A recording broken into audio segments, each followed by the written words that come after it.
The Black Sea is one of the most isolated seas in the world. However, a few times every century, whales migrate there. They travel a long way from the Atlantic Ocean, through the Strait of Gibraltar, into the Mediterranean Sea and the Bosphorus Straits, then into the Black Sea. It is an inland sea between southeastern Europe and Asia Minor, spanning 420,000 square kilometers.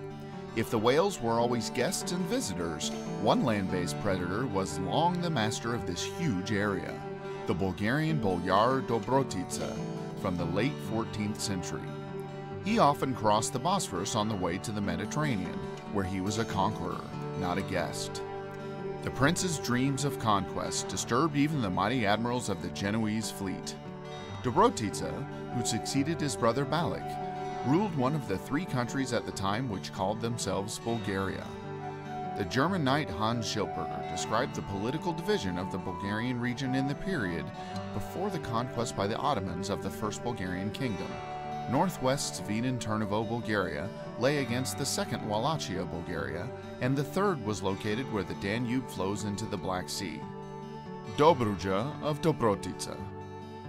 Dobrich-city successfully intervened with military force into the intrigues of the Eastern Roman Empire, commonly known today as the Byzantine Empire. But the greatness of the eastern part of Europe had already expired. From Asia came the rising tide of the Ottoman Empire, which would rule the area for the next 500 years. The epoch of the ruler of Dobrich, or as it was known, Dobrich-city, also came to an end. But to get to this point, it took a long time. More than usual, even on a planetary scale. Civilization in the Dobrich region and Dobruja began approximately 7 millennia ago. That's when the Earth's climate warmed by about 5 degrees with no other significant environmental changes. Huge amounts of seawater burst through the Bosphorus Straits from melting glaciers. Then, the huge freshwater lake below sea level turned into the Black Sea. In a very short time, though, over 100,000 square miles of coastal area were resettled by the inhabitants of the area. They were a very organized society, and most of the important historical events remained in the memory of the survivors of that time and their descendants. Probably right then and there began the myth of the biblical flood. Meanwhile, the indigenous peoples of Mesopotamia were already building their homes out of clay, and the Egyptians learned to breed animals instead of hunting for food. The pyramids were not yet built. In Dobruja, it was a bit different. Along with agriculture, the inhabitants there had already processed gold, the oldest known processed gold in the world. From here begins the story of Dobrich. Charity is an American working for a company in the Romanian port city of Mangalia. Today, she's going on vacation. She has chosen to rest in one of the resorts most beloved by Bulgarians and Romanians, Albania. It is less than 80 kilometers from Mangalia on the Black Sea. She will also be meeting there with Laura, a friend who she has not seen for 2 years. Laura has spent the past few months traveling the world. She recently arrived from Istanbul. Both plan to spend a week in luxury among the yellow sands, clear pools, and near the friendly sea. But Laura has something different in mind than Charity does. Laura has been reading about the town whose region Albania is in, and also about some of the most beautiful and interesting places on the northern Bulgarian seacoast. This is Dobrich.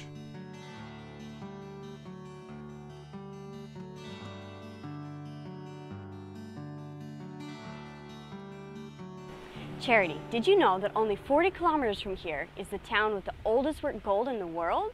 I think we should go there first. The beach can wait. Well, I did know that the oldest worked gold was here in Bulgaria, but I thought it was in Varna. That's what most people think, but actually, Dobrich is 10 centuries older.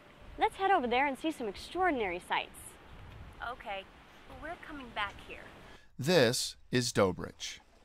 It's a familiar story. 2 Americans in Europe. The mythology concerning the biblical flood coincided with the influx of strong ocean flows into a huge lake near Dobrich. But this disaster is not the result of fantasies. One piece of evidence of this world-changing event is the deep sulfide layer discovered by geologists. Some scientists believe that the name of the town of Dobrich comes from the Latin word zald apa or zald aqua, which means cold water, and then was transformed into the Slavonic term for good water, which means Dobrich. Dobrich has several times throughout the course of history changed its name, and each time the events surrounding the name change were dramatic. But this always seems to be the story with the name changes of capitals. There is another ancient capital there.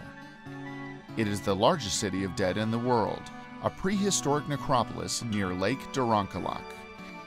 It is one of 4 necropolis found in the world from the Copper Age. In Romania, I heard that 2 of the 4 prehistoric necropolis are in their territory. That's right, the 4th is in Varna, but the largest is the big island in Dobrich-city. Mankind, for perhaps the first time, exited its social infancy and entered into a web of collaboration right here in Dobrich. In fact, take a look at these coins right here. They were minted not too far in Dobrich-city. Well, let's go! All right, let's go. This small area is a model of the history of mankind. There have been found settlements from as early as 5250 BC up until the 11th century AD. This means that the development of life and civilization on the Big Island were not interrupted for almost 7 millennia. The oldest remains of a settlement in the territory of Dobrich date from 3 to 4 millennia before Christ. This is the time during which Aristotle and Alexander the Great lived. But the true symbol of the region is gold, the oldest worked gold in the world. Prehistoric gold was mined and processed here. Even today, nearly all debts can be covered with gold. Currencies come and go, but gold is forever. Did you know that Dobrich was kind of a prehistoric Wall Street? So it seems like it's always a question of money. Actually, the story of the Phoenician characters minted on the coins is pure legend. Close to the edge of Dobrich-city have been found 8 villages from different eras in time. Just like in their world, science has compared all of the artifacts and findings from these different ages. When Troy was fighting the war for Helen, here, the hectic business of life was in full swing. The Black Sea is inextricably linked to antiquity. 10 kilometers from Dobrich-city is Shabla.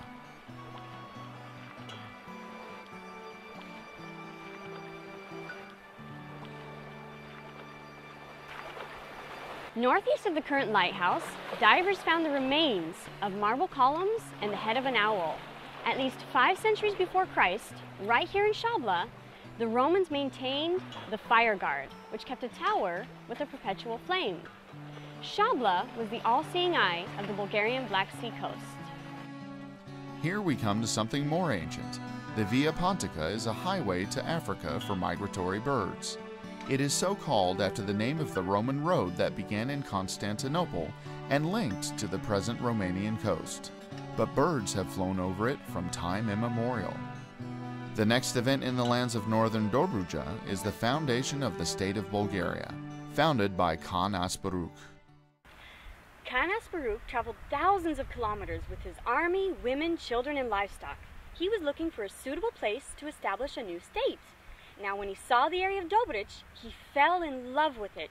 Oh, okay. So Khan Asparuk was this amazing ruler and a great judge of the land. And of all the territory available, he chose the most fertile place in all of the Balkans, which is Dobrija. That's right. Bulgaria became a neighbor of the powerful Eastern Roman Empire. The 2 countries would share a place in the sun until both were conquered by the Ottoman Empire.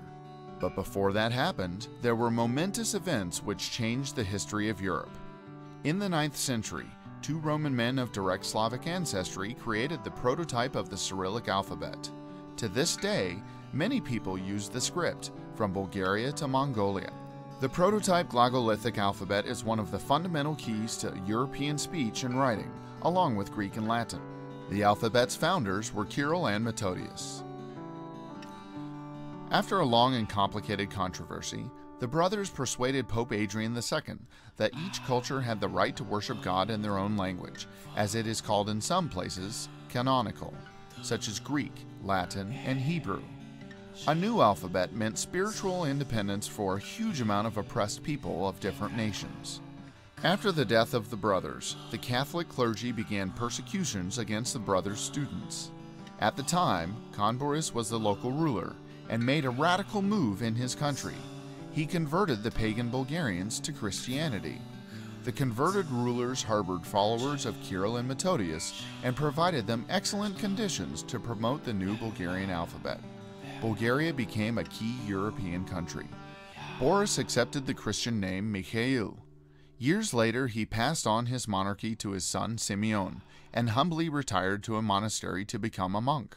The reign of his son became the area that Bulgarians call the Golden Age, and there's a legend in the region that allegedly Boris Mikhail selected a monastery within the Dobrich region and enjoyed spending the rest of his days there. Perhaps the reason for its creation was that 9 centuries later, Dobrich has grown into a city famous for its works of Saints Kirill and Methodius. In this city is kept the largest icons of these saints. Murals with their images also grace one of the most emblematic basilicas of Rome, San Clemente.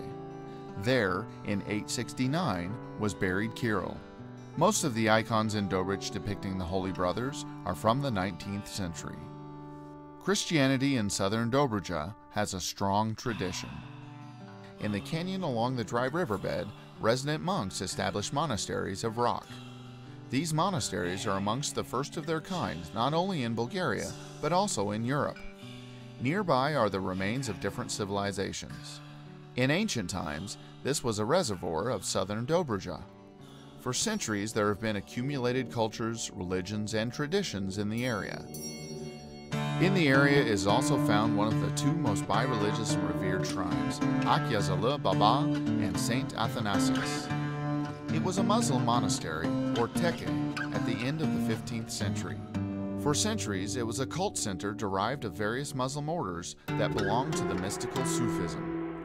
But the place is revered by both Muslims and Christians. According to belief, the tekke tombs have important figures in them. The Akyazali reached the highest level of mystical knowledge as dervishes. Some Christians also believe that here lie the remains of Saint Athanasius of the Summer.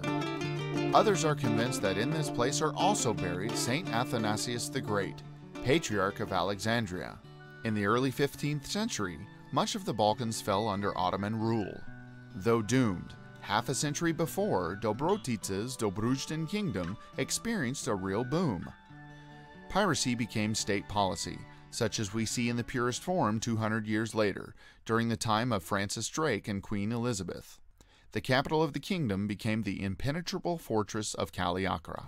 From Shabla to Kavarna, the Black Sea coast was a solid base for experienced and daring pirates. They were merciless, but at the same time built churches. They did this for redemption. Well, now I think we should call this film The Pirates of Kavarna.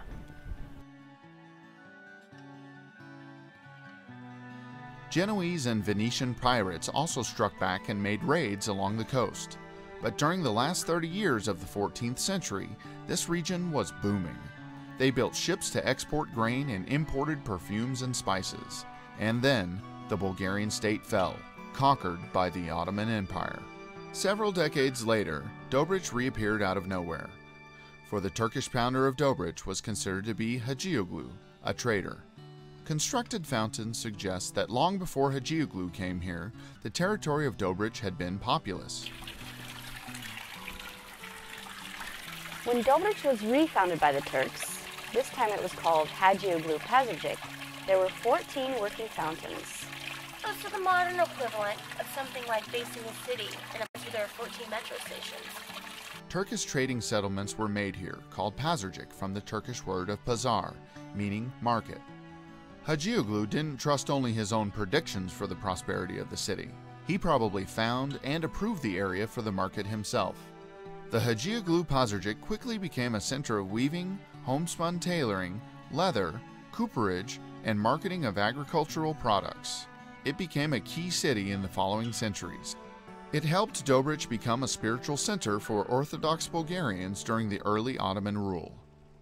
Residents of Dobrich raised their first church, St. George, in 1843, which was burnt down during the Crimean War of 1853 to 1856, but elevated again in 1864.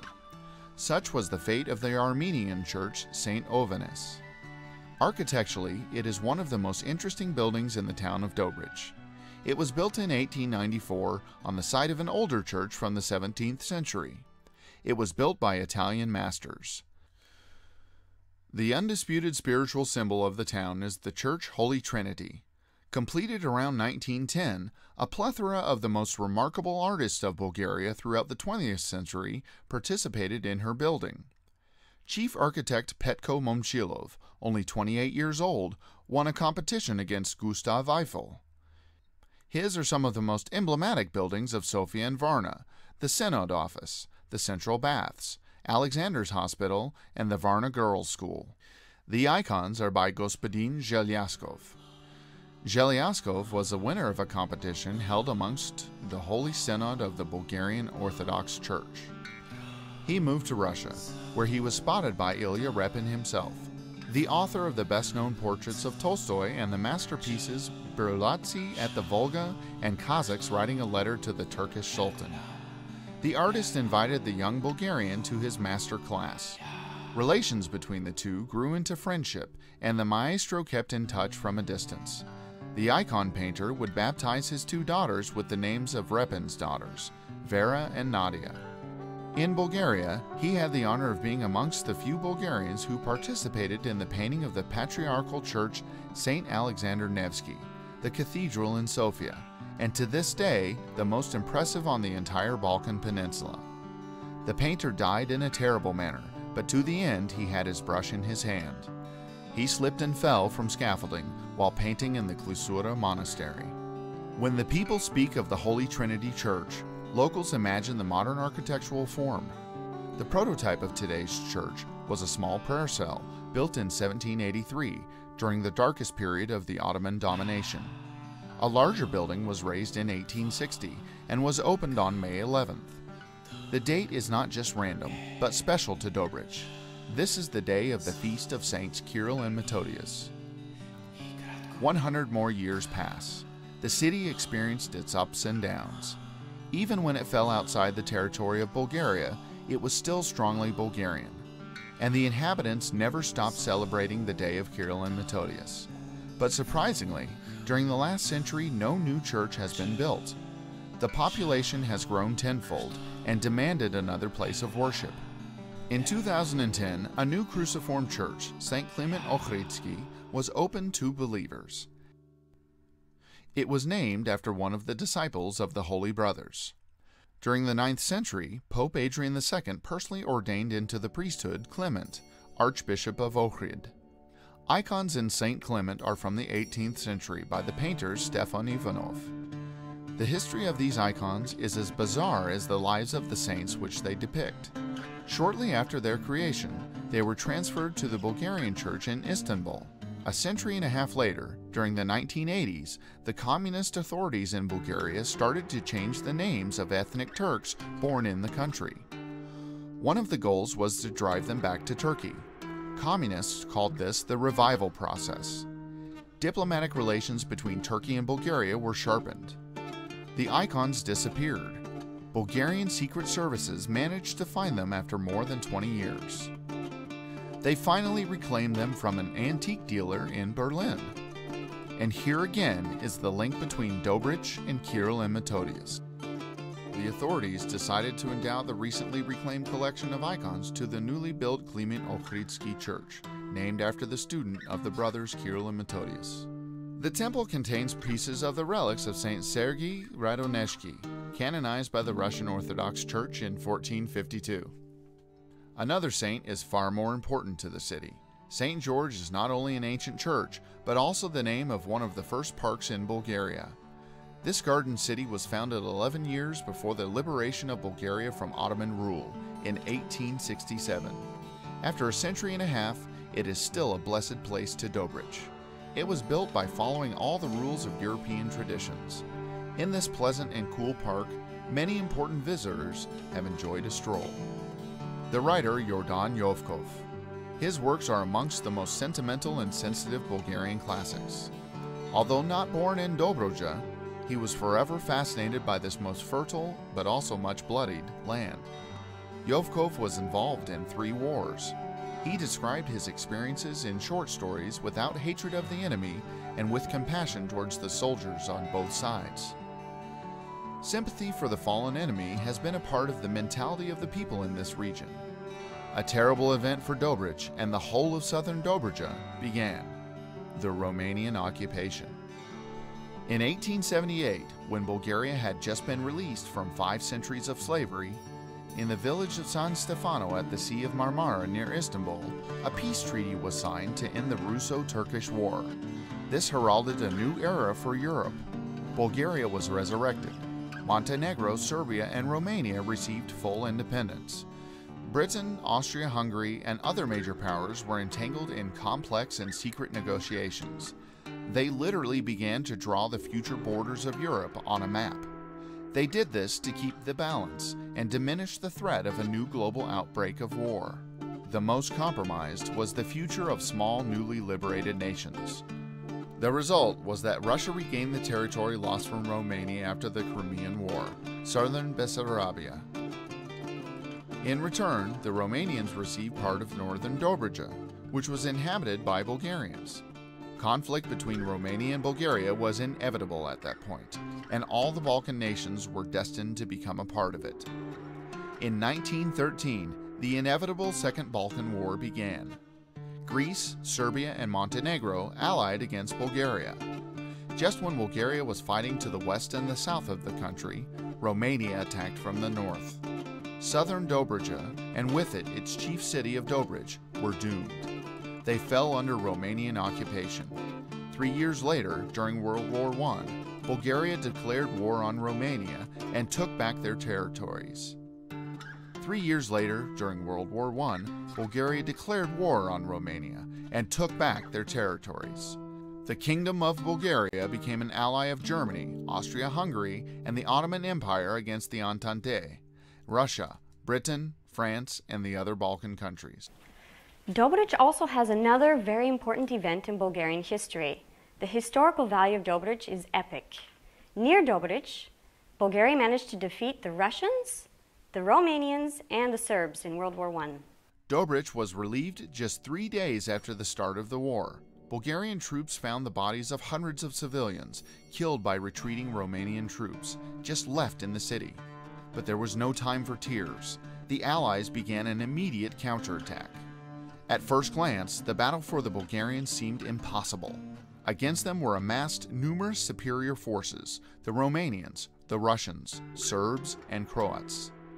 But the fighting for Dobruja was led by the brilliant generals Stefan Toshev, Ivan Kolev, and Todor Kantarjiev. A battle which was considered impossible to win was overturned by an unthinkable attack against the enemy cavalry by infantry. Organizing the attack was General Kolev. The audacity of an infantry attack against cavalry was at the time considered absurd, for it had almost no chance of success. But the Bulgarian soldiers on all fronts fought valiantly. At the end of the campaign, when Dobruja was released, Kolev was awarded the German Cross of Honor by Field Marshal August von Mackensen, the Allied Bulgarian-German troop leader in the Balkans. A father of the Blitzkrieg in World War II, General Field Marshal Heinz Guderian would write about Kolev's expertise. Concerning the development of tank warfare principles, I learned the tactics from the actions of General Kolev. Dobrich remains the only place in Bulgaria where the Bulgarians fought against the Russians and won. Oh, so that's why Stalin treacherously renamed the city Tobukhin after World War II. In 1944, Soviet Marshal Tobukhin came into the city as an invader, and then for half a century, the citizens of Dobrich were called Tobukhinci. Victory over the Russians in Dobrich is important for Bulgarian national pride, as Bulgaria for a long period in the 20th century was forced to act like the most loyal ally of the Soviet Union. But at the same time, an event happened that was so spontaneous and unprecedented that hardly any of the participants were aware of its importance. When Bulgarian troops entered the town of Dobrich, they found burned homes and the corpses of dozens of civilians. Their relatives wandered aimlessly in shock. The military did not have time to comfort anyone. They began to fight back against the enemy army in a lightning-fast and powerful manner. The Bulgarians were determined to keep Dobrich down to the last drop of blood. If they lost the capital of Dobruja, the sea capital Varna would fall, and inevitably Bulgaria itself. Fortunately for the city, the defenders received reinforcements in the form of the cavalry of General Kolev. Casualties mounted on both sides exponentially. In the region of the town, piles of corpses began to form, both defenders and attackers. What to do with them and where to bury them? Most importantly, which side would be whittled down first? At this point, the animosity between the nations was at its strongest, at the height of the First World War. The municipal government and the military began to deliberate as to where would be the best place for a cemetery. They decided to use the area of the annual city fair. It was just behind the front lines. The order was given. The same tribute, a rest for ours and our enemies dead. They are warriors, each serving their own country. Here, and in one other Bulgarian city, Tutrakan, are the only two cemeteries where soldiers from two hostile armies were buried and honored equally. The Bulgarians treated fallen warriors, even enemies, with the same sense of compassion. You see, in their eyes, the soldier had done his duty, regardless of the side he had fought on. That's incredible, to have camaraderie, even in conflict. You know, when I look around, the layout of this cemetery reminds me of Arlington in D.C. Good eye. Orthodox graves are usually surrounded by stones. Local residents would bury soldiers even as the battle was being fought. Here there are soldiers from 7 nationalities and 5 religions.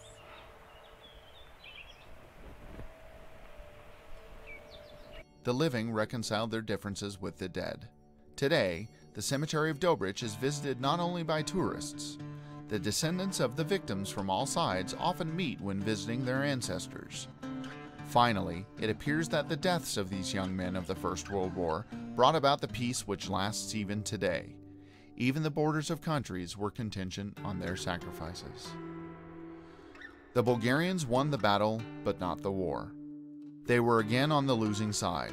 In 1919, Bulgaria signed the Treaty of Noy, which virtually enslaved the area.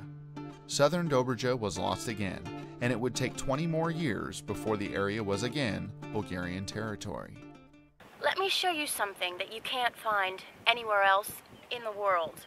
They call this the Little Monte Carlo. It looks the same, but with maybe fewer yachts and princesses. Oh, there are yachts, princes, princesses, kings, and queens. At the beginning of the 21st century, Balchik became a global archaeological sensation. Just below the surface of the earth lies what appears to be the world's only preserved temple of the mother goddess Cybele. The worship of Cybele was a cult from Asia Minor. In the Roman Empire, they even believed Cybele brought them victory over their arch-foe Carthage. But then came new times and new gods. The temples of Cybele were torn down where they stood. From the wave of change of the gods in 544, the temple of Balchik absorbed the mother goddess, and paradoxically, it was almost completely preserved. Balchik will forever be associated with one of the most beautiful princesses of the 20th century, Marie Alexandra Victoria of Edinburgh, granddaughter of Queen Victoria. She was in love with her cousin, the English King George V, but in 1893 married Crown Prince Ferdinand of Hohenzollern, Romania. Following the end of World War I, Balchik came under Romanian rule. Maria was fascinated by this piece of rocky coast. Italian architects Agostino and Americo built her summer residence there, and Swiss explorers Jules Janin designed and created the gardens. From a humble fishing village, Balchik became as a typical Mediterranean town. At the same time, the Khan began to acclaim it as a popular resort. She fell in love with a mysterious Arab aristocrat and built a mosque for him. In 1935, an airport was built in Balchik. The city was finally turned into a resort. Bulgaria regained Balchik from the other parts of southern Dobruja in 1940. The Romanian occupation brought a lot of blood, tears, and despair to the natives. On the other hand, the next generation was bilingual, speaking equally well both the Bulgarian and Romanian languages, without losing their Bulgarian identities. You know, unfortunately, I think that's typical of the European history. You have to remember Strasbourg. Today, cities which are multinational tend to be the driving force behind the European economy. And I don't think that's a coincidence. Although it has borne its wounds throughout history, today Dobrich is a city of joy. The Center for the Conservation of Nature and Animals is built on a model of a park in Zurich. Over 100 creatures live in what is close to their natural environments. Here are some of the last representatives of a wild horse in the world, the Przewalski horse. Their family is the only one in the Balkans. Dobrich is known as the Black Sea Coast and also as an international festival center. Amongst the most popular festivals are Folklore Without Borders, Chamber Music Week, National Meeting of Young Ballet Dancers, Atanas Petrov, a European youth competition for young pop and rock artists, and Sarandev, named after the patron of musicians from Dobrich, Georgy Sarandev. Dobrich has transcended the wounds of its past. The city has long since reconciled with its neighbors and itself. Today, there are more than 90,000 people living there, and everyone who comes to visit is sure to understand its attraction. But also European history. You know, you were right. If I had left and returned to Romania or the US without having seen Dobrich, I really would have missed out. It was incredible. You walk through the city of reconciliation and you leave a bit more humble. Dobrich, the city of reconciliation.